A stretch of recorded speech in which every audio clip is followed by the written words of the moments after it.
نبی پاک صلی اللہ تعالی علیہ وسلم نے 3 چیزیں ہمارے ذمہ لگائیں، فرمایا اپنی اولاد کو سکھاؤ۔ رسول اللہ صلی اللہ علیہ وسلم کون کون سی؟ فرمایا ایک تو اپنی اولاد کو اپنے نبی کی محبت سکھاؤ۔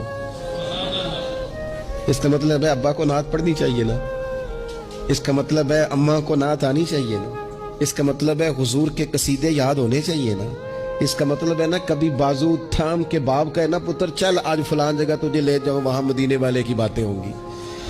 اس کا مطلب ہے کہ اسے باپ کو ان سارے رستوں کا تعین تو بیٹے کا بازو تھام کے اسے کتنی جگہوں پہ لے گیا ہے، چل ایک دن یوں بھی کہا تھام اس کا بازو اور اسے حضور کے مدینے بھی لے جا۔ اور فرمایا دوسرے کام یہ کرو کہ اپنے بچوں کو اپنے نبی کی اولاد کی محبت سکھاؤ۔